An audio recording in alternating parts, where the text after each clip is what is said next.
everybody. Jamie Austin with Real Estate of Mind. Welcome back. And today's show is sponsored by Cross Country Mortgage with a senior loan advisor, Michael Abrams. So you can reach out to him. He's one of my trusted lenders that I've used many times over for a very good reason. And his contact information is up there on the screen. So don't hesitate to reach out if you're looking for a loan.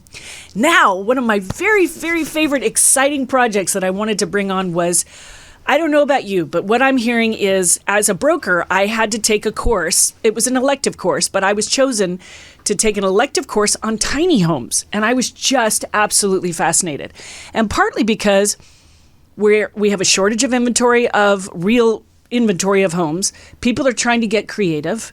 They're downsizing and almost micro-sizing, actually. And people are wanting to be able to have mobility with their homes. And it's not a trailer and it's not an RV. What is it? It's a tiny home. And today's guest is Johans Acosta from California. Let me see, Tiny Home Builders, California. Yeah, did I get that right? Yeah, you nailed it. Thanks. Well, welcome to the show. We're really glad to have you on here. Yeah, thank you for having me. You bet. So just explain to the viewers, what is a tiny home? What constitutes a tiny home?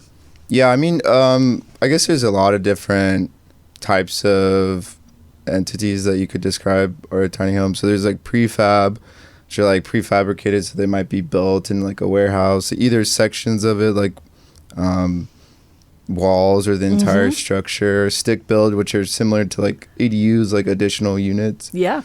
And then there's some retrofitting done with containers and stuff like that. But honestly, anything that's around, I'd say it doesn't have a garage is probably a good good way to describe a tiny home. Right. Yeah. It can't have a garage. And my understanding is that it's got to be square footage 400 square feet or less, or 462 or something around there. It ranges, yeah, and then also it depends on a state level too. There you go. But yeah, I'd say that's a good way to describe it. What is the size in California? I don't think California really has A set size? Square footage. Okay. But there is in order for it to be a short-term rental or to be an additional unit, I think it has to be around 500 square feet. 500 square feet. Yeah. Good to know. Because it's interesting, because some tiny homes are put on a concrete block and they have actually separate meters. This is what I do when I was stuck in COVID and stuck in my house. I went down the tiny rabbit hole, the tiny home rabbit hole. I'm telling you, I did. When I say I was fascinated by how people were getting rid of their really big homes, right? Or I say even a 2,000 or 2,500 square foot home, and then going down to actually living in 500 square feet fascinates me. And partly because your carbon footprint is less, you can make it sustainable. Just the way they build them now is greener just naturally, right? Right. Usually right off the bat, your company, are they pretty green just out the get-go, no matter what you choose?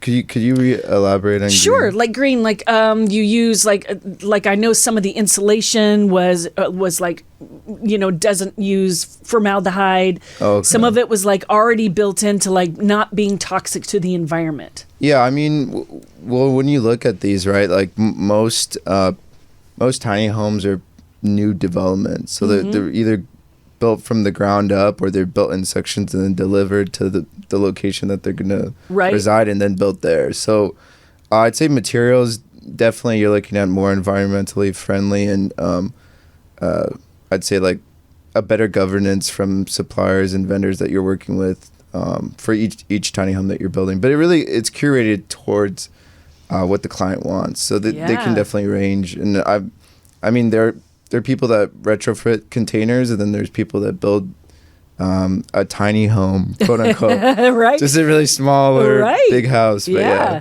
And I've seen some people. So tell me, because you build in the state of California, but you build elsewhere outside of the state, right? Yeah. So just let's say I was tiny home curious, and I wanted to buy a tiny home, and let's say I wanted something less than 400 square feet, or right at 400 square feet, and I didn't want it with wheels. Where would I go to put that home? I guess it depends. like at least what I've seen, where like working in the industry, is that it really ranges by each county, and each county has their own ordinances. Yeah. So you'd start there. You'd check your county and go and see what ordinances do they allow you to have. Like, say, I know some people are putting tiny homes in their backyards. Yeah. If they have the land, instead of like a she shed or a he shed, then they're putting a tiny home back there and actually using it as an in-law quarter or income producing possibility, like an ADU. Like instead of converting a garage, you actually build a tiny home. Yeah, I'd say like the best thing to do is either work with like a builder like us that's been in the industry for a while and kind of knows like the permits and ordinances. So somebody can go to you and you handle all of that for them. Yeah, we would working Excellent. with the client. But if you're just interested like on the internet on your own, you could definitely just, I mean, if that's something that you'd want to do, go to like the city planning department and then look at some of their like FAQ questions, and usually they kind of lay out what are some things that are indiscretion and things that aren't. And let me tell you, the city planning department is so sexy. So sexy. Oh yeah, no, it's great. But yeah, I mean, like a new regulation is like in LA, like they just allowed that you can actually park a tiny home on wheels for LA County. Really? In your driveway. Wow. But that's like the most recent new thing. And that's huge. Yeah. But California, I'd say in general, compared to like Florida or Texas or some other states that we work in, it's definitely an uphill battle working with some of the planning departments. So I'd say like know a builder or someone in the industry that really knows what they're doing. Absolutely. Yeah. So my question, is it easier, I mean, and again, depending, but like say you're not really dealing with a municipality like LA City, you know, like Los Angeles, say you've got vacant land, is you still go to the city planning and check there, or do you think it's like easier, like if I owned a plot of land, I could put anything I want, like I could do 6 tiny homes, a potential budding community there? Possibly. I guess it really depends on like what the end goal is. Like if you're looking to build it into like an income producing asset, then there's a lot more red tape that you have to go through. So you'd need permits and stuff if you are going to like rent it out or anything. Correct. But if it's just like an additional unit or even like I forget the exact word, but there's like a term for an additional unit that isn't an ADU, then you should be okay. It's really not that difficult. I'm honestly thinking of a commune. Like when I get older, I want like 8 or 9 little tiny homes that nobody has to share a bathroom. Everybody's got their own container. And then we build like a community, like fire pit, pool, garden. I really did spend a lot of time going down the tiny home, the tiny household. Nice. Yeah, like beehives, chicken coops, stuff like that. I could see it. Yeah. I mean, there actually has been, like in Sonoma, California, there has been I don't even think it's a retirement community, but there's a community of tiny homes of about 80 of them. And they just wanted to see if the infrastructure was there, if they had a community center, a garden, a walk path, and it's beautiful. I mean, it's colored. You can't beat the location, right? But you're not paying the Sonoma real estate price, right? You're literally leasing just that little bit of land, and you've got a tiny home on there. So you've like cut your expenses, but you're in one of the most expensive areas to live in California. Yeah. So I think it's kind of a brilliant idea. No, and I feel like that's kind of why we've just seen like the whole market and the industry just honestly blow up since COVID. I bet. I think people, and I mean, I'm a millennial, so people in my age bracket too, they just don't want to be hit with like a 6% mortgage and a 20% down payment on a property that, you know, traditionally we've seen has always appreciated. But I mean, if you look at China's like real estate market, it's not right, you know, a for sure thing. So. And by the way, you, sir, are going to be the largest pool of buyers that this country has seen for the next 25 years. Millennials are going to be the biggest market. And what's interesting is millennials' ideas have changed. It's less about status of like getting a big house with a big mortgage and fancy cars. Correct me if I'm wrong, but this is what I studied. So tell me if I'm wrong, because you're a real world example. They want mobility. They want like more environmentally friendly. They want to be able to pack up and go. They're more interested in experiences than they are just like owning a brick and mortar home. Yeah. I'd say that sorry. No, does that ring true for you? Yeah, I'd say so. And I feel like most of our clients, like if they're not someone that's looking for an income producing asset, it's just people that really realize like, I can use that capital and money more towards pursuing like the lifestyle or other things in my life that I want. Yeah. Instead of just having this big mortgage that you have to pay month to month. Because also the beauty of it is with the affordability level, and believe me, I know they can get expensive. So what would you say would be my point is that you could have more than one in different cities all over the country if that's what you wanted, so that you could flip between other places.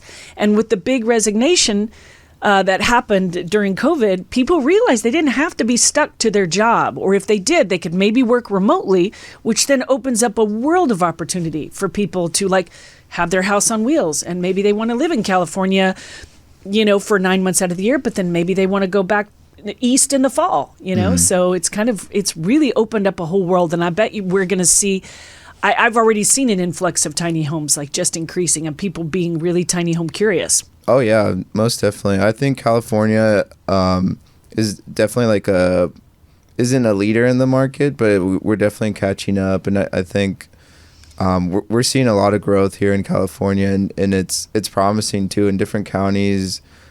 Like I said, like that ordinance that LA County passed was a really big thing for our industry. Huge. Yeah. And so who would you say would be leading in the industry? So you said California's catching up. Is there a state that's faster or better at it, or? Well, one state that because of unfortunate events that's booming right now is just Florida. Oh, after because the of the hurricane. Yeah.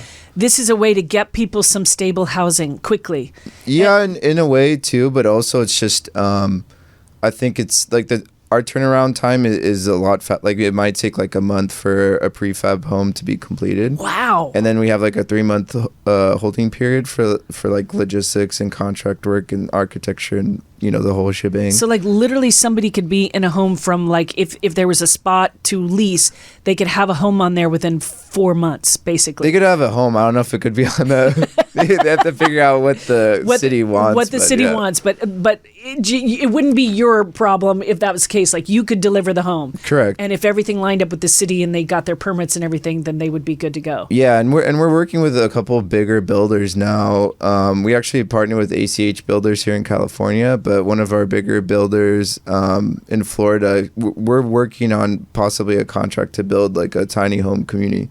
Right now, there's only one in Florida, so this would be like the second. And the other one that I'm fascinated by, because I want to go see the Sonoma one, and then there's also one in Raleigh, is it Ashland? Ashland, North Carolina? Asheville. Yes, Asheville, North Carolina. That's the one. And they have another tiny home. And these are like, they tried them like all over the place. I just think people are going to be asking themselves different questions, like what's important to you?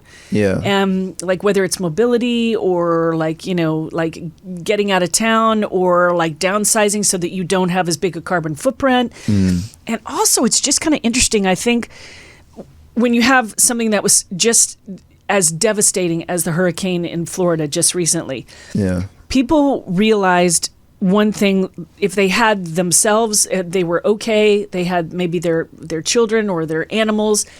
All of that stuff wasn't as important as having everybody be safe and alive and okay. And gave like a lot of those communities that, some people would have said, well, some people did say they're not coming back, but then other people are like, this is my home. I don't know anything differently. I don't want anything differently. I will rebuild here. And I think that your company or a company like yours would provide potentially a way to make that happen where it's affordable. Because some of these people, some of their brick and mortar homes got completely destroyed.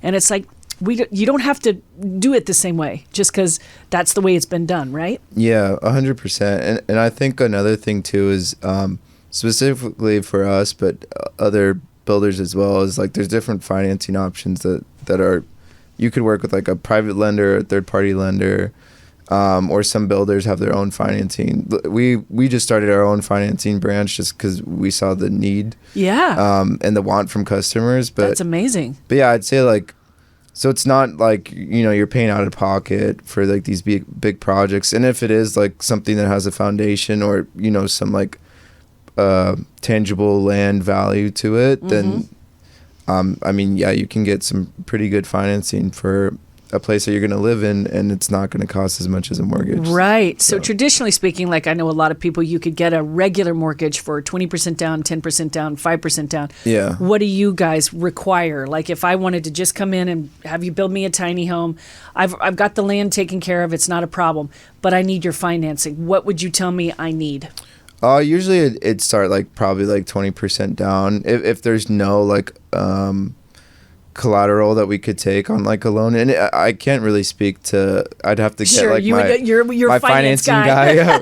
I definitely I'm don't not putting deal you on in the that. spot for that. Yeah, but just generally speaking. Yeah, I'd say Okay. vaguely like around there. And then like it would range on like how long that fixed rate would be. And what is it? I know because I'm always curious because, of course, depending on like any home, the fixtures, the bells and whistles, what you wanted in there, the build, the how intricate it is.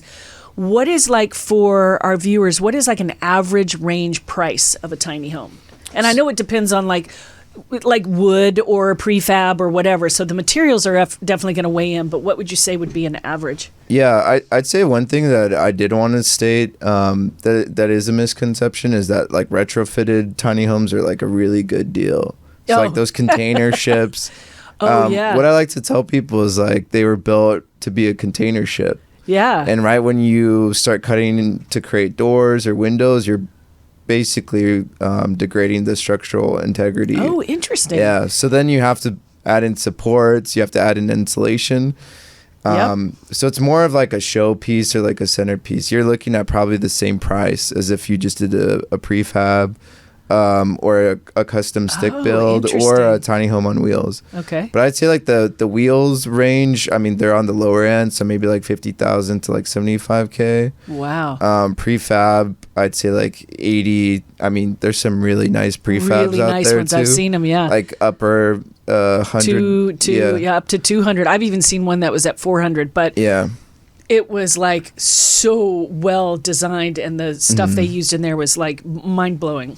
Yeah. It was really amazing. And then I think for stick builds too, like I'd say minimum is probably 100K. Okay. And then it'll go up there. But stick build, you're basically getting a custom home at that point. Yeah, exactly. It's just smaller. Yeah, just smaller. Exactly. Do you guys have a favorite thing you really like to work? Like, is the prefab where your sweet spot is? What's your sweet spot? So I'd say our specialty, I mean, like out the door, the thing that, I mean, with like Florida and some of those states, like the tiny home on wheels is simple and easy and fast. But I'd say where we specialize is definitely on the stick builds, the custom homes, and the prefab. Wow, nice. So we're kind of like a mid-level home builder. So it's going to be a place that you would want to, for that size, like you want to live there. So we make it a place that you would actually want to live in. That's amazing. Yeah. And what I love too is what I've seen is like, so for the square footage that you don't have on the inside, people are doing these amazing decks, that you extend your living area out if you've got the space to do that, which it can be like a whole other living area. I mean, it's just amazing. Yeah. I've seen some with container ships, those are kind of like, they're like Legos. You can stack them and build them and, whatever. But I've seen some of the prefabs that I just thought were outstanding. And you can add different textures on the house itself, right? Like shingles. I've seen some with, where it looks very Cape Cod-y, that kind of thing. But they vary so much. But it's amazing. So how long has your company been doing this? I'd say like our builders have been like working in this industry for like over 5 years, but us as a specific entity, like a couple years now. Okay. Yeah. And why did you decide to get into the tiny home business? So actually like the whole story is my uncle and I were, I'm from like a tech background. Okay. And my uncle and I were both doing like search engine optimization. Yeah.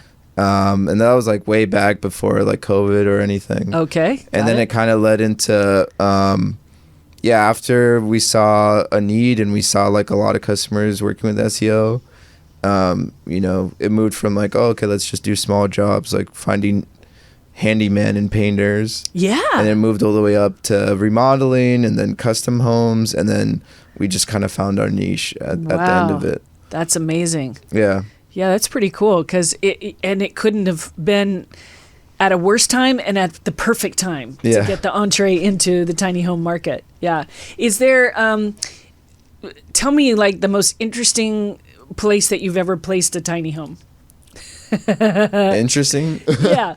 Could it be like, did somebody want it on water or something, or something really weird, or somebody had wheels and you were like they moved it all the way out into a weird random desert place where nobody's there, or? Yeah. I mean, I guess one interesting request was we had a couple customers in Amarillo, Texas. Yeah, Amarillo. Yeah, I'm from Texas. Oh, really? So, darling, it's Amarillo. Amarillo. Okay.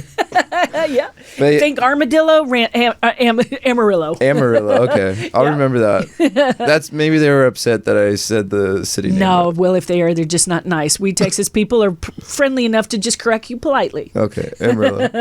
But yeah, they wanted us to rent a piece of land in like the middle of, I guess, the desert for me, but Yeah, it's flat. a remote area. Yeah. And then just set up like a bunch of tiny homes that we had already built as like an investor showpiece. Oh, So interesting. it was going to be like an interesting thing, but it was like a really big ask, and it seemed like it was just a really obscure request. So Wow. yeah, we're like, do you want like mannequins and stuff inside? Do you want like fake people having coffee? Yeah, and it's really crazy because I kind of know why that request was probably made. I don't know if you've it's nothing but land. It's land and sky. There's nothing really there until you get like into the mid Texas and then even down south. But that particular area, which is what we call the Panhandle, it is flat. Yeah. And there's like highway, and then there's like a random store that was like, I think, a Prada store or something really random in the middle of nowhere. And they were like, if you build it, they will come. Sort of like the Field of Dreams. Like, if you build it, they will come. And so if you just put like 5 tiny homes, I bet you we could rent these out because there's nothing in between here and there for 13 hours. And I bet we could make this work. Is I bet sort of the thought process behind it. Could have been. I mean, I'm not really sure. But no matter what, you were like, no.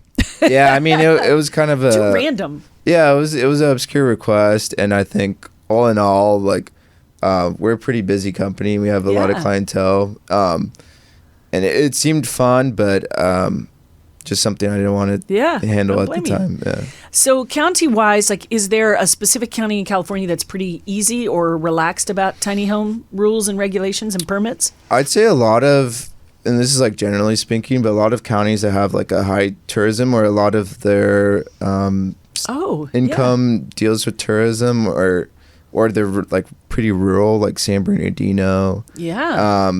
The regulation, like you could have like a metal shed in San Bernardino. You can't use it as like an ADU, but you could live in it. Living quarters. And you could have like an RV parked in your plot of land also. So usually like really rural places. Okay. Or places with like a good amount of tourism. If you're looking for like a rental property, those are probably better. I'm shocked about the new ordinance with LA allowing you to park one in the driveway. Yeah. That's huge. Like, I was like, whoa. Because, for years, I've been doing this a long time. So for years, they almost wouldn't let you even build ADUs. Yeah. They had a lot of restrictions on, because most people, yes, maybe they want them for extended family, but most people are really looking for an income possibility, right? 100%, and some people who even own the bigger home are moving into the ADU in the back and renting out the bigger house, because that's a bigger return on investment. That's where they're going to get more money for it. So it's just kind of interesting that they actually allowed that to happen. But we are dealing with a housing crisis. We just don't have enough units to house the people that we need.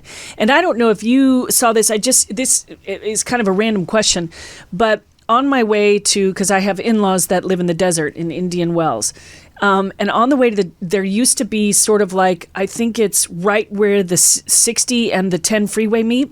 There was a huge swath of homeless tents, encampments, right? And I think it went on for probably about half a mile maybe. And then all of a sudden, it was the last trip I made up there. This was very recent. The last trip I made up there, it was gone.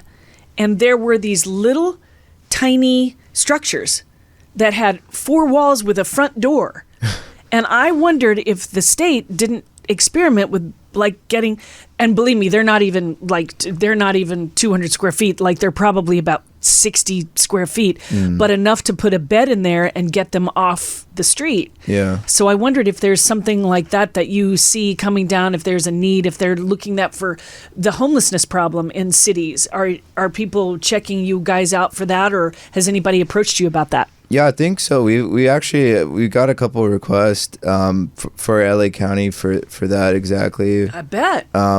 Yeah, I'd say like, yeah, there's definitely like a need and there's like a market there, but us specifically as a builder, just because we make like a higher mid-level quality, yeah. some quality, you know, just it wouldn't. You're like, we're fine doing our custom work, thanks very much. Yeah. But you know, if we want to build sheds, we'll get back to you. Yeah. Which I completely understand. So your roster's pretty full. Is that correct? Like you guys, how far are you out? So you said about 4 months, or what's your? Oh yeah, so we have like a 3-month like waiting period right now. Okay, which isn't too bad if you remember that it takes us about like a month and maybe some change to build like a prefab. So 3 months isn't bad, especially when you're talking like I have sold actual land before, and I've actually sold land above Sunset Boulevard.